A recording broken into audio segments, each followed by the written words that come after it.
Hey guys, so we're going to be covering the week of October 19th right now. So what we got going on Monday is the strength is going to be hang power cleans and hang squat cleans. It'll be a little complex right there. Beginner is going to be hang power cleans, sets of three. With the Metcon today, we are going to be doing CrossFit Total the next day, so we'll talk about that in a second. But I want to make sure that you guys are somewhat fresh going into that. So the Metcon is pretty straightforward. It's a conditioning piece, but still don't discount this. So if you're looking at this and saying that's too easy, I don't want to come in, just go harder on it and it will be definitely great for your conditioning. So what it is a 1,000-meter row, rest 5 minutes, and another 1,000-meter row after that. When you do this properly, you should see a slight decrease on your second row. If you do better on your second row, it really just means you didn't go hard enough when you did your first one. Also, you should be able to speed up towards the end. If you go too hard out of the gate and you notice that you're just declining with your split time as you go on, you didn't really pace this properly. There is some sort of pacing aspect that you need to think about when you're doing this. A 1,000-meter row should be in the vicinity of 3-4 minutes. So you need to make sure that when you're doing this, you don't go hard for the first minute and then just die off for the rest of it. So plan your split times accordingly on this workout for that day. Tuesday is CrossFit Total, so we are doing variations on that if you're newer to the gym. So if you haven't been what we call training age of more than 6 months, meaning you've been training for 6 months, not doing some sort of like bodybuilding routine or running marathons, and then you come in here and you've been here for 2 months, that is not your training age with us. So we want to make sure that you've been with us or been lifting weights in a sense properly for a minimum of 6 months. Then you're going to be able to either go into intermediate or advanced. You can see the differences here. It's just either you're going to do 1s or 3s for those levels.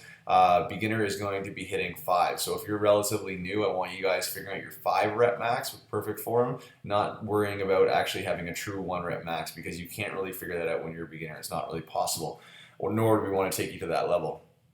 This is a great way to gauge where you are currently, so that when we do use the chart in class to figure out what level you are, this is what you're going to refer back to. Note that it is going to take a little bit longer than normal to do these lifts, so you're going to come in, there'll be a structured workout on the board that you're going to be going through by yourself. The coach will be there to assist you if you need it, but this isn't a normal day in the gym. We do this every couple months just to do a test day. So make sure that you're planning a little bit longer than the hour to be here. If you're doing the sets of 5s and you're new, you may only need the hour, but if you're doing the sets of 1s, then you will need longer than that. So it's pretty straightforward. It's just a back squat, then it's a shoulder press, and it's a deadlift in that order. So you do have to do things in that order and make sure you're not deviating from that. So we'll start with your deadlift. On Wednesday, what we're doing is push presses. You see the rep ranges here, and then GHD sit-ups. Been a little bit of time since I programmed GHD sit-ups, so just be smart with your rep ranges. If you're newer and you've never done GHD sit-ups, we don't want to see you going past that 90-degree level. So the coach will kind of enforce that during class and make sure you're doing this properly. Again, you never really feel these during class, but you always feel it after if you've done these properly. So you'll know when you've done a big set and then 2 days later you feel your abs on fire. So that's a good thing that we want to be feeling. Metcon there is a 10-minute AMRAP, pretty basic on this level. I've told the coaches to do, what I want to see happen is we're gonna, instead of just going to ring rows all the time, some of you guys are going to be reverting to pull-ups from a bar in the rack. So you're going to be doing kind of half body weight pull-ups, but your feet are on the ground assisting you to do those movements. So there's no bands allowed for this one when you're doing that pull during the AMRAP there. Sorry. On Thursday, what we have is 3 different levels of snatches, so either touch and go, power, or hang power. The only way that you're going to be doing touch and go is if your form is really dialed in on that. So don't even think about hitting touch and go unless you have that confidence level. You can do power, you can do squat, really whatever you feel like doing. Ideally, if you're at touch and go and you're at that level, then definitely try to hit the squat snatches. And then it sets a 3 there. During your rest, so it's A1, A2, you're going to be doing max effort rope climbs in 1 minute. So when you're doing this, if you have rope climbs, awesome. If you don't, we're going to be working on the strict knee raises and get you eventually to be able to do the rope climbs. Your Metcon this day is going to be a 16-minute EMOM of 3 hang power snatches.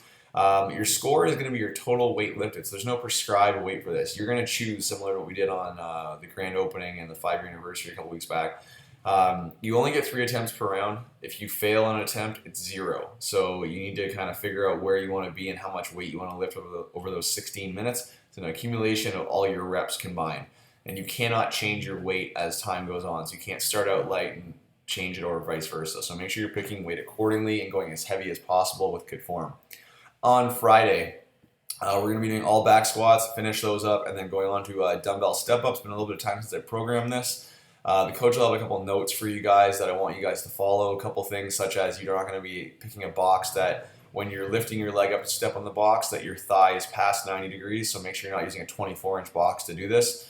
You're going to do it all on the one side for the 8 reps and then finish that up, then do the 8 on the other side before you finish that full set there. Your Metcon is going to be a 10-minute EMOM, so 2 back squats at 85% of 1 RM. I suggest the beginners actually go a little bit higher just because you're going to be able to do that.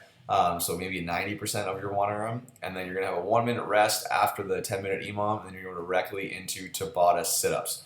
So that's a 4-minute workout. Lowest score is your final score for that. So that's 20 seconds on, 10 seconds off for 8 rounds. On Saturday, what we're going to be doing is working on cleans again. So it's going to be a squat, clean, and jerk. You'll see the different versions here. Your Metcon is going to be 5 rounds for time. It's going to be a form of 6 clean and jerks and 6 muscle ups, or the broken down version for the different levels that you can see on the screen. The key for that is just constantly move. Make sure you're picking the right level for yourself. I have it as chest to bar pull-ups. You can do regular pull-ups. That's completely fine if you're not ready for chest to bar. Just make sure that you're not getting stuck on one of those movements and you're staring at the rings, you're staring at the pull-up bar, whatever it may be. Just make sure you're constantly moving. That'll be it for this week, and we will see you guys in the gym.